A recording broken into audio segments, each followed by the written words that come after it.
Kylian Mbappé en aurait marre de son influence du côté du Paris Saint-Germain, ou en tout cas de ce que les gens peuvent en penser. On voit tout ça dans cette vidéo. Salut à tous les gars, c'est Azial. Aujourd'hui, on se retrouve pour une nouvelle vidéo. Vidéo actu, encore une fois, autour du PSG. En ce moment, il y a pas mal d'actu qui sort. On va parler du cas Mbappé, pas vraiment du cas Mbappé, pour parler un petit peu de ce qui sort en ce moment du côté du Real Madrid par rapport à toutes les infos qui lient un petit peu le Real Mbappé. Vous commencez à connaître le dossier, je pense, le Mbaflix, le fameux Mbaflix, Mbappé, Real Madrid, tout ça. Je vais dédier ça à une vidéo qui sortira normalement aussi dans la journée. Aujourd'hui, on va parler d'une petite déclat et on parlera aussi du cas Ekitike. C'est pour ça qu'il est là sur la miniature. C'est pas pour rien, parce qu'il y a eu pas mal d'actu aussi qui sont sortis sur le cas Hugo Ekitike et je trouve ça intéressant d'en reparler et de donner mon avis un petit peu sur les infos qui sont sorties. Pour le cas Mbappé, on va le voir juste après. Bien évidemment, avant quand même, n'hésite pas à mettre ton petit like. Voilà, abonnez-vous, commentez, partagez, dans la bonne humeur, good vibe. On est sur la fin d'année là, on est bientôt en 2024 les gars, donc n'hésitez pas, le petit like et tout, ça fait plaisir. Le cas Mbappé, on va voir, il a parlé un petit peu de son influence, ou en tout cas de ce que les gens pensent par rapport à son influence au PSG, et j'ai trouvé ça plutôt intéressant. On va y aller dès maintenant, t'as mis ton petit like et tout, on peut y aller, c'est parti. Qu'est-ce que pense Mbappé, enfin la petite déclat d'Mbappé. Kylian Mbappé estime que certaines personnes surestiment son influence au PSG.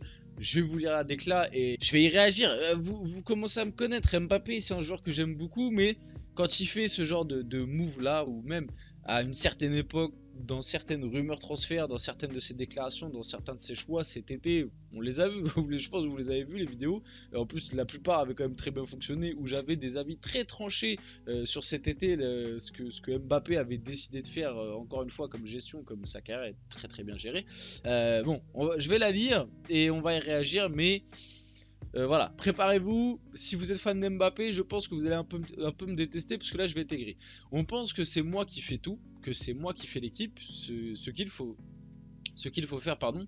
Qui doit faire quoi? J'adore être investi et engagé, mais la base de tout, c'est que je suis joueur de foot. Il ne faut jamais se méprendre sur ce que je suis. Je suis un citoyen, j'ai des positions, j'ai des valeurs que je défends, j'ai des droits que je veux faire valoir. Ça, je l'assume et je le revendique, mais je ne me prends pas pour plus que je ne suis. Pardon. Bon.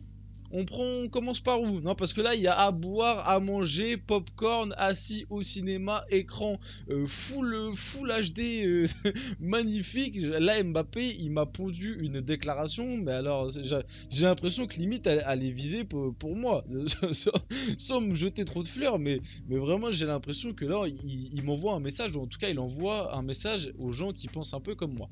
Alors, reprenons un petit peu les choses dans le contexte quand même. Mbappé, je rappelle que joueur fantastique, sportivement et tout, on le sait, joueur fantastique, peut-être quand même, joueur un petit peu surestimé, voilà, parce que bon, on le voit quand même cette saison, il est un peu en galère, dès que il est un peu en galère, on lui trouve quand même toujours des excuses, alors que des fois, bah, c'est juste qu'il a le droit d'être en galère, après c'est un être humain et tout, voilà, mais bon, quand j'entends des débats sur certains plateaux par des mecs qui sont soi-disant consultants foot, soi-disant journalistes et que c'est leur métier, qui viennent me dire que Mbappé, il est déjà à la table de Cristiano Ronaldo, franchement ça me fait mal, franchement je vous le dis, ça me fait mal que on me dise que Mbappé il est déjà à la table de Cristiano Ronaldo. Voilà, je pense que Cristiano Ronaldo on lui manque pas mal de respect, ou alors peut-être qu'on surestime Mbappé, je sais pas. Mais pour revenir sur la décla, parce que j'ai pas envie de faire trop long, après sinon on va faire une vidéo de 20 minutes, là je pourrais en parler pendant des heures. Je vais reprendre quand même un peu. Je rappelle qu'Mbappé, c'est le gars qui en 2019, trophée NFP, est venu et a dit « Moi je veux plus de responsabilités ». Je rappelle qu'Mbappé, c'est le mec qui en 2021, quand le PSG fait un mercato en ramenant Ramos, en ramenant Messi, en ramenant Wijnaldum, Hakimi, Donnarumma, etc., est venu dire qu'il n'était pas content du mercato parce que justement il y avait Lionel Messi qui venait encore plus lui prendre de la lumière et que déjà il n'était pas content d'avoir Neymar dans les pattes. Je rappelle quand même que ce même Mbappé, au moment de sa prolongation, il y a 2 ans, en 2022, bizarrement juste après, le directeur sportif qui était Leonardo s'est fait virer parce qu'on le sait que Mbappé ne pouvait plus blairer Leonardo, donc bizarrement il a eu un choix sportivement là-dessus. Donc déjà quand il vient dire c'est j'en ai marre qu'on pense que c'est moi qui fais tout, que c'est moi qui fais l'équipe, etc. Bon voilà, t'as quand même choisi ton directeur sportif. Luis Campos, il arrive au club, C'est pas parce que Nasser Al-Khelaifi il avait consulté l'agenda des directeurs sportifs et qu'il s'est dit ah tiens Luis Campos c'est une bonne idée. Non non non, c'est parce qu'au moment de la prolongation d'Mbappé, Mbappé il a dit moi Leonardo c'est pas possible, si vous voulez que je prolonge, faut me virer Leonardo et je vous conseille Luis Campos, comme c'est mon pote, je vous le conseille en tant que directeur sportif. Bon, tu l'as pas directement placé, mais t'as quand même bien fait savoir du côté de la direction que si il y a prolongation quand même, ce serait cool que Luis Campos soit directeur sportif. D'ailleurs, ce même Luis Campos qui nous a fait un mercato l'année dernière qui a été quand même très très moyen, voire catastrophique, et que toi-même t'es venu en interview dire ouais bah cette année on va faire ce qu'on peut parce que l'équipe elle est un peu moisie, le mercato a été loupé, donc le mercato a été loupé par un mec que t'as placé, donc là lors de ce dernier mercato estival là, celui 2023 du coup, bon bah comme Luis Campos en 2022 il avait un peu raté le mercato, tu t'es dit bon bah c'est moi-même, je vais conseiller des recrues, donc Ousmane Dembélé, Randal Kolo Muani. Bon, Randal Kolo Muani, je sais pas, mais je pense quand même qu'il y a un peu de ça. Mais c'est surtout Ousmane Dembélé. Voilà, on le sait très bien.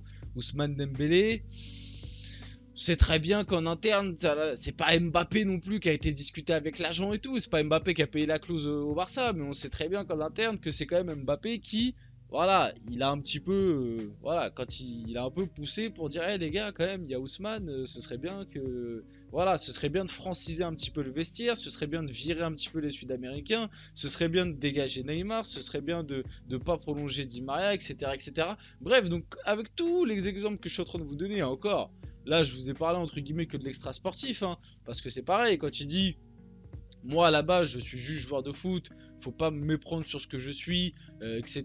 J'ai des valeurs que je défends, etc. Mais faut pas me prendre pour ce que je suis pas. Faut quand même rappeler que Mbappé c'est le mec qui l'année dernière a boudé parce que la tactique de Galtier mettait plus en valeur Messi et Neymar. Du coup il a publié une story Instagram Pivot Gang, ce qui a fait que Galtier a complètement changé sa tactique et bizarrement le PSG après est quand même devenu bien moins bon qu'avant pour essayer de faire briller un peu plus Mbappé, en tout cas pour moins faire briller Neymar et Messi, juste parce que Mbappé était pas content que les deux autres brillent plus que lui. Enfin voilà, vous voyez, je vous donne des petits exemples comme ça, juste pour vous faire comprendre que la déclaration est lunaire. La déclaration est lunaire, donc je vais la prendre, vous savez quoi, on va prendre un petit peu au pied de la lettre ce que dit Mbappé, même si on sait que voilà, c'est le roi de la com, il est très fort dans ce qu'il fait et tout. On va faire comme si il y avait peut-être un peu de ça, parce que c'est vrai que peut-être des fois avec certaines infos qu'on voit, peut-être que on s'imagine un peu trop de trucs, peut-être qu'on extrapole un petit peu trop, mais tout ce que je viens de vous donner quand même, ça fait quand même pas mal d'exemples et c'est des exemples qui sont avérés, des exemples qui sont vrais, c'est des exemples où entre guillemets on a des preuves. Bon bah le pivot gang on a eu des preuves parce que voilà c'était dans la story Instagram d'Mbappé, donc tu peux pas faire mieux comme preuve. Voilà, donc je pense que Mbappé se fout quand même pas mal de nous. Et on va passer à la suite. Parce que, comme je vous dis, j'aurais pu continuer à déblatérer là-dessus. Le plus intéressant sur ce genre de truc, limite, c'est de faire des débats avec certains qui sont peut-être de cet avis-là. Du même avis qu'Mbappé, qu'on extrapole un peu, qu'on en fait peut-être un peu trop. Mais je pense qu'on a quand même pas mal raison dans notre démarche. Passons un petit peu au cas Ekitike, il reste plus beaucoup de temps de vidéo en plus. Les dernières semaines du Go Ekitike ont affecté sa santé mentale, donc je crois que ça a été un petit peu démenti, mais je vais vous le dire quand même. Au final, je crois que ça a été un petit peu exagéré par l'équipe, ce papier-là. Le joueur vit difficilement les insultes sur les réseaux sociaux, son absence de temps de jeu et sa mise à l'écart du PSG. Bon, ça en vrai, c'est plausible je pense. Il n'a plus joué depuis le 12 août dernier, a été écarté du groupe depuis son non-transfert en toute fin de mercato l'été dernier. Il estime avoir toujours été professionnel avec son club et perçoit tout ce qui a été dit sur lui comme un acharnement incompris. On enchaîne un petit peu, le PSG reproche à Hugo Ekitike d'avoir été trop gourmand dans le camp du joueur. On assure que les positions faites par Paris à Hugo Ekitike lui auraient fait perdre 10 millions d'euros. De plus, l'attaquant parisien n'a pas refusé toutes les offres qui lui ont été faites en fin de mercato. Il était par exemple tombé d'accord avec Crystal Palace, mais le PSG a décliné la proposition. La prise en charge du salaire et le montant de l'option d'achat ne convenaient pas au club parisien. Donc vous voyez, Ekitike lui avait trouvé une petite offre en fin de mercato. Au final, c'est Paris qui avait refusé parce que l'offre ne lui convenait pas. Le PSG a reçu une offre concrète pour Hugo Ekitike du coup lors de ce mercato hivernal. Apparemment, le club n'a pas été identifié, mais Newcastle, Crystal Palace, West Ham et des équipes allemandes sont intéressés. Avant de passer vite fait à ça, bon bah revenir sur le cas Ekitike. Moi, je vous ai toujours dit ce que je pensais. La saison précédente, au début, Ekitike, j'avais énormément de mal. Au fur et à mesure de la saison, j'ai trouvé quand même, franchement, une amélioration, donc, que ce soit dans son jeu, dans son attitude et tout. Et ouais, la gestion du cas Ekitike cet été a été catastrophique. Le vendre, voilà, déjà le blacklisté de la manière où il est blacklisté. En plus, quand tu vois entre guillemets sa concurrence, comment elle est en train de flop, Kolo Muani, Ramos, quand tu vois le début de saison décevant, tu te dis bah peut-être qu'Ekitike il aurait pu à des moments quand même dépanner. Tu le payes quand même cher pour pas grand chose. La gestion cet été a été assez catastrophique, donc ouais, je vais pas me répéter là-dessus, j'en ai fait pas mal des vidéos sur Ekitike, juste faire un petit point. Voilà, encore une fois, un dossier qui a été très mal géré par le PSG, et grosse force à Ekitike parce qu'honnêtement, il mérite pas ça. Le PSG se renseigne sur l'attaquant équatorien Alen Obando, 17 ans, du Barcelona SC. Le joueur est également ciblé par la AS Monaco, Dortmund et City. Pour finir la vidéo, je connais pas du tout le joueur, mais petite pépite pistée par le PSG, n'hésitez pas à me dire ce que vous en pensez dans les commentaires. En tout cas, on va finir la vidéo là-dessus. J'espère que la vidéo vous a plu. Si c'est le cas, n'hésitez pas à la liker, à commenter, à partager, à vous abonner. Les gars, c'était Azial, et on se retrouve très rapidement pour une prochaine vidéo.